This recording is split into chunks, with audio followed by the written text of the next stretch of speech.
how I started in show business was that my sister was in a dancing class in Fairview called O'Mara's School of Tap Dancing. And I went everywhere with the mammy. And we went down to collect my sister. And the dancing teacher came out and said, "Oh, Mrs. How are you keeping? Marty's the lovely singer." And my mother says, "No, there's the singer." "Oh, does he sing?" "I'm looking for a boy singer." So I sung a number for her and she was delighted. Gave my mother, asked me would she learn me Molly Bawn and Brian Oak. So I went home and learned it.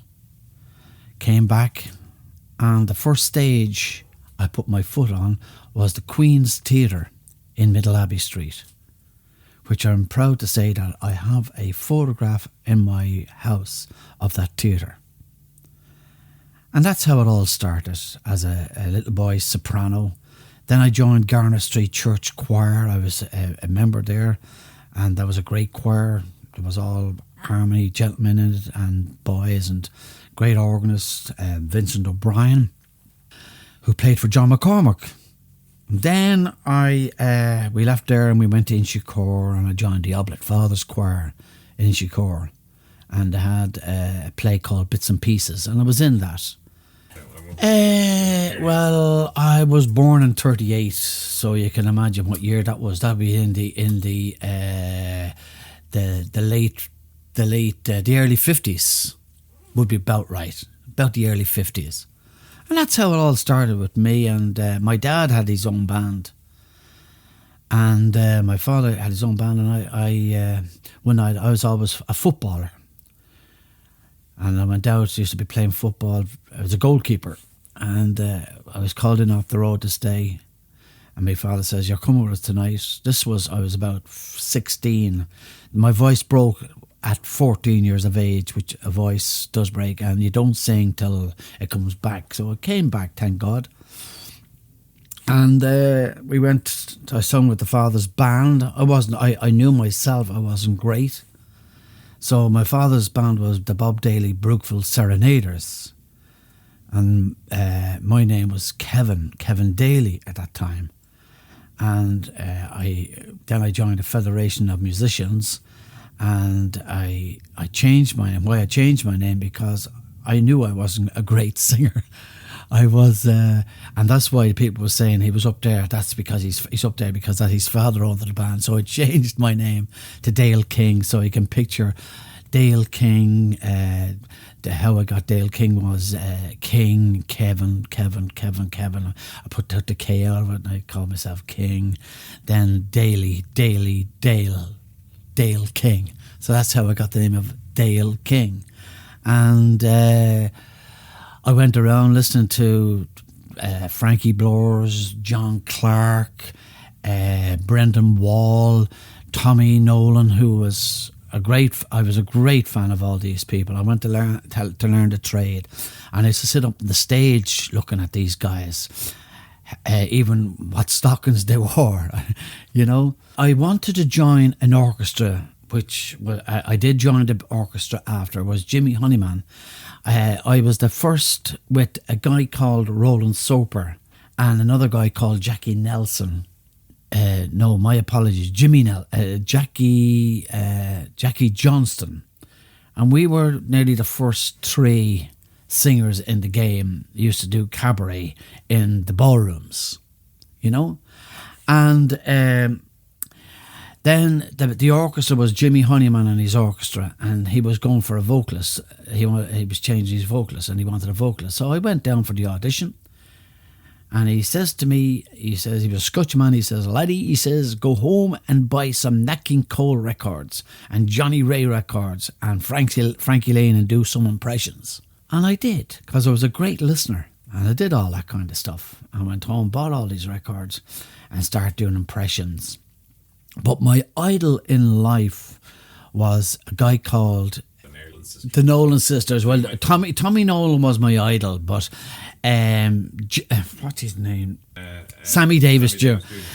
My idol was Sammy Davis Jr. I learned an awful lot from Sammy Davis Jr. because I wanted to be a showman more than anything else. And that's I learned from Sammy Davis Jr.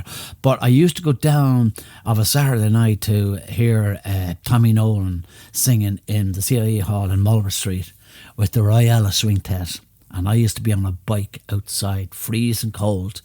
And I'd stay there till the end, until it was time to go home, because I had to be home at a certain time. Really how it started. So I then eventually Jimmy. Tommy Nolan was a familiar name in those days in the 50s and 60s, the early 50s.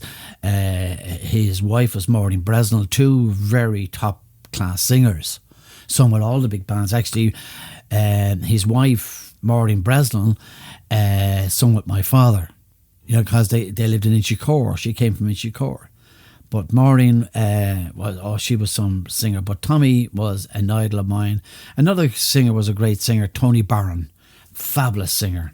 Fabulous he was. And I did a show with him a couple of weeks ago, and he was in the band and he was the compere, and he told the audience that this fella used to come along and sit on the stage and watch me. Now we're all watching him. His daughters came, the Nolan sisters. He moved and left us in our. I don't know why he moved, but he went and left to go to England. And next of all, he had some lovely daughters. I have 5 or 6 daughters, and they came, the Nolan sisters, and they topped the bill in the London Palladium. They were here, there, and everywhere. They were big hits, and this, that, and the other. They were absolutely brilliant. But I was proud to say that I knew the mum and dad. You know, really, really proud.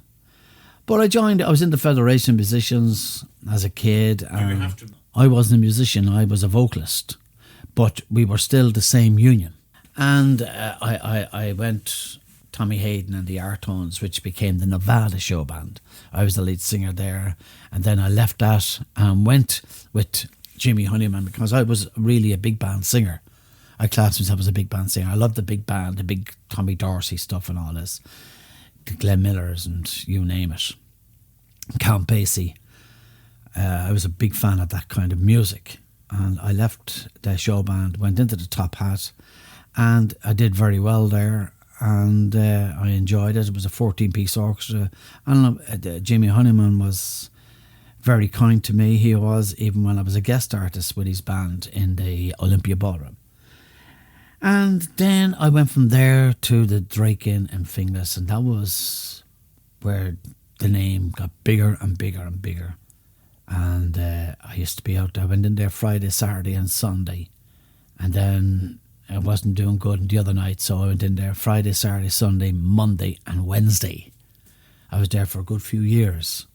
That was the 60s, you know what I mean, the 60s. Yeah. I was the first man to introduce a charity show, which was in the Drake Inn. And I got my great friend, Dickie Rock. He was at the Miami at that time. And we got Dickie. And the owner of the Drake Inn, Mr. Paddy McKiernan, who him and I were great friends. He was the best publican I ever met in my life. I met publicans, but he was great. He had an answer for everything. And I told him I had Dickie Rock, and he didn't believe me. He said, I don't believe you. So he went down to the Miami office, and yes, Dickie is appearing on that Monday night. And Dickie did appear. And the next time Dickie Rock came back to the Drake Inn, Paddy McKiernan says, this is great because the Drake Inn was jammed that Monday night, a big charity show. And a little fat Tony Kenny was on the show. And Tony Kenny was very good to me as a boy, soprano. He gave me a lot of gigs. And very good. And what do you call him? Ray Productions was on the show as well, and they were an agent of mine as well. Ted Ray, actually, I couldn't think of his name. Ted Ray, not the Ted Ray. Oh. You're thinking of the English Ted Ray. No, this is Ted Ray. This is another Ted Ray. No, he was an agent, and Father Michael Cleary was in the agency. Not Billy Hughes. Carl Phillips was in it. And Mr. Pussy, who had the privilege of, then I started my own agency, and I had Mr. Pussy on my bill, Alan Ainsby, and I had Mr. Ted, the Priest, the old Priest show that was on the radio that died. No, do you know the big show that was on the radio? The old Priest show. No, not the old Priest show.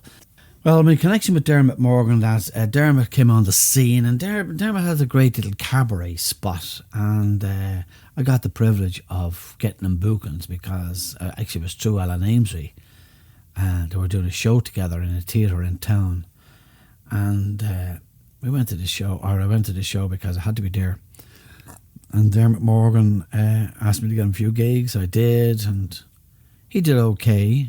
But he was kind of over the people's head. To my thing, he was a television man, more so late. He was always on the late show and this, that, the other. You know what I mean? But he was. That was my connection. Father Trendy was. That's right, Father Trent. Yeah, but that was my connection with Dermot Morgan. He was in the Drake Inn, and Guy Mitchell. I got very pally with Guy Mitchell. Guy Mitchell, he was, God love him, heavy on the drink, and at that stage so was I. You know what I mean? So I used to be his kind of a drinking partner when I was up talking to him. You know what I mean? Up with him. I used to go up and do a few shows up there. I wasn't in the Drake at that time. When I left the Drake Inn, they had to do something to fill the place and bring in these big stars. When I was there, I didn't need these big stars. You know what I mean? Because I did from the people. It was a one-man show, but I used the audience. They got up and sung. But the stage was 6 foot high.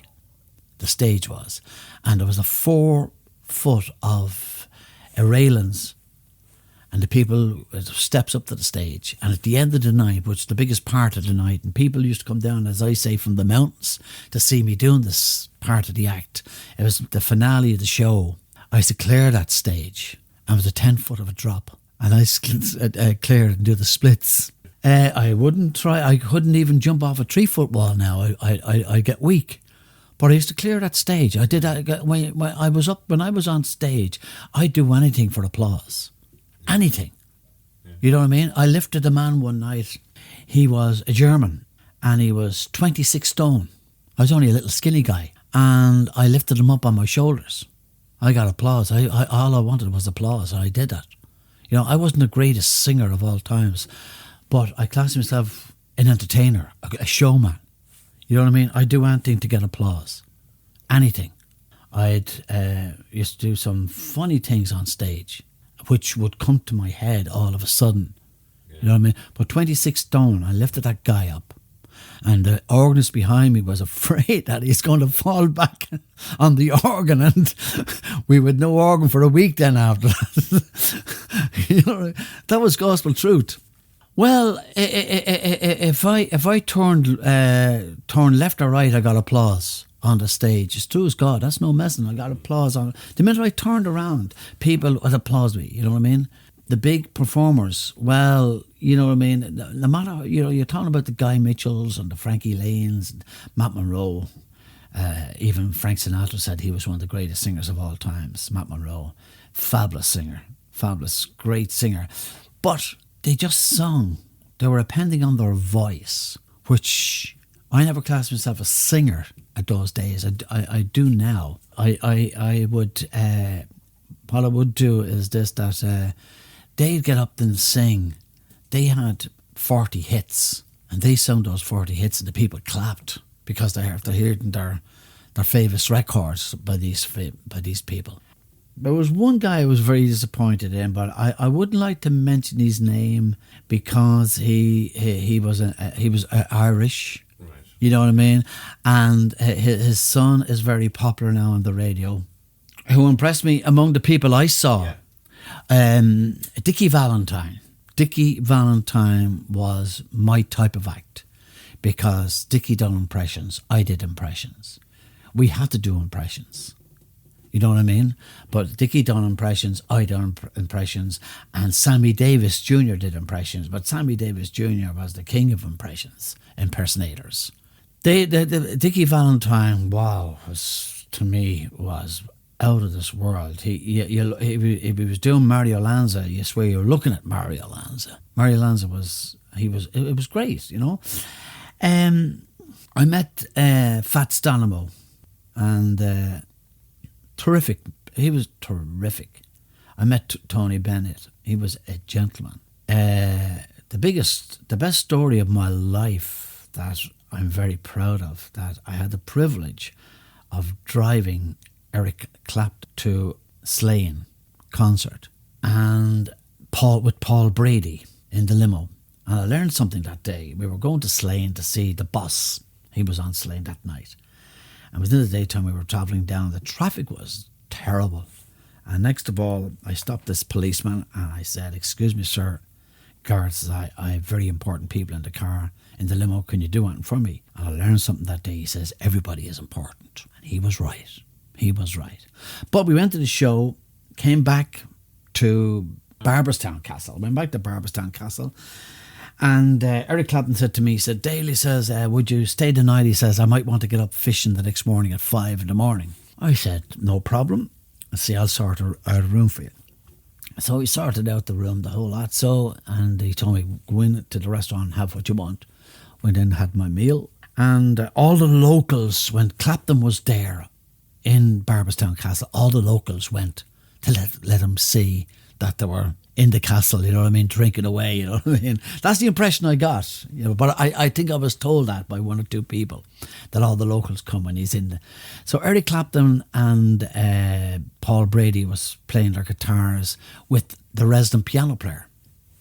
And I'm up at the bar. I had a Coke, I think it was, because I don't drink anymore. I did drink, and thank God I don't anymore. I was up at the bar having a Coke.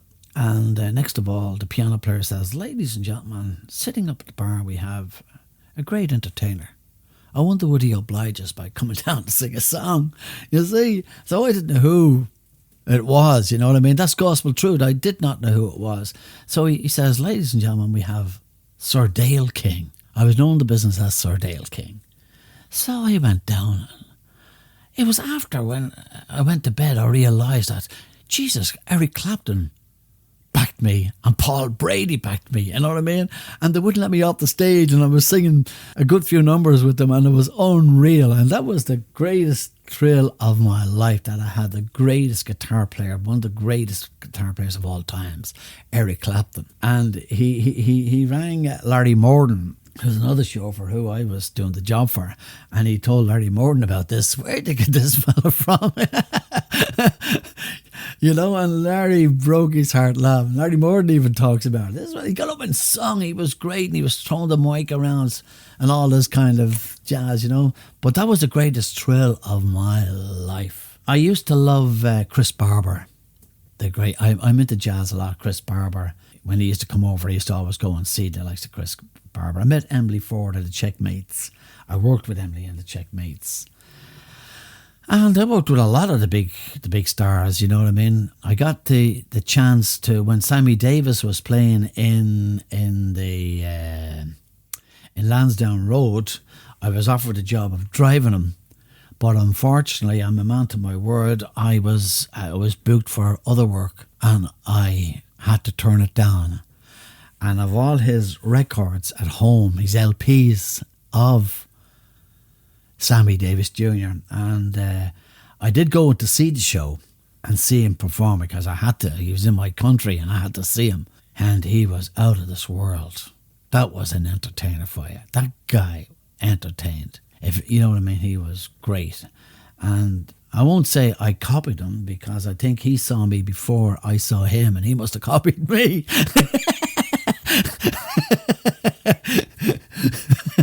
And all joking aside, he was my idol. He was my idol. Going back to the days with my dad, when I sung with my father, I remember getting 5 or 10 shillings after going down the country with him. It was big money then. And my father, I said to my dad, so, "Dad, how did I do?" He said, "You did great." He says, "But you're not a boy soprano anymore. Before the boy soprano, that's the way you hold your hands. You hold your two hands together and you hold them up above your waist, and you sung as a boy soprano." You know, I showed them to you in the photographs, so I like that. You know what I mean? You know what I mean? And I said to me, that, "How did I do?" He said, "You did great, but you're not a boy soprano anymore." He said, "So you want to use your hands. You're now a dance band singer." So that's where I went to see. I came across this guy called Tony Barron, And he sung with a band called Leo Singleton up in the Mayfair in Clondalkin. He was brilliant. You want to hear the songs, he's San Tone and all those numbers. I'm going back to the 60s, 70s, you know what I mean? That guy was brilliant. And that's the guy that I was doing a show and he was comparing, and he told the audience that he used to go and watch, this fella used to go and watch me sing, and that was the gospel truth. He used to go and watch him. He was fabulous, and he's still a great singer. I got the opportunity, I went to Germany, to Hanover, and I sung over there. I got the opportunity to go to the States. I didn't take it up. I sung in England for Buddy Sugru. I sung in Wales, Scotland, the clubs, the whole lot. And I lived in England at one stage, and I joined a few bands over there. You know, yeah, I always wanted to come back home to my own little town, you know what I mean? The biggest venue I played in England was, it was in Shepherd's Bush, the Wellington it was called. It was owned by Buddy Sugru. Big, fabulous place. And you go over there and you do a week, and you do 2 shows a night. You did one in Wembley, and then you go down to Shepherd's Bush and do the other show. But each acts from Ireland came home every week. Tell you a lovely, lovely, lovely story. Lovely story. This act, I think the singer used to sing with Mick Delahunty.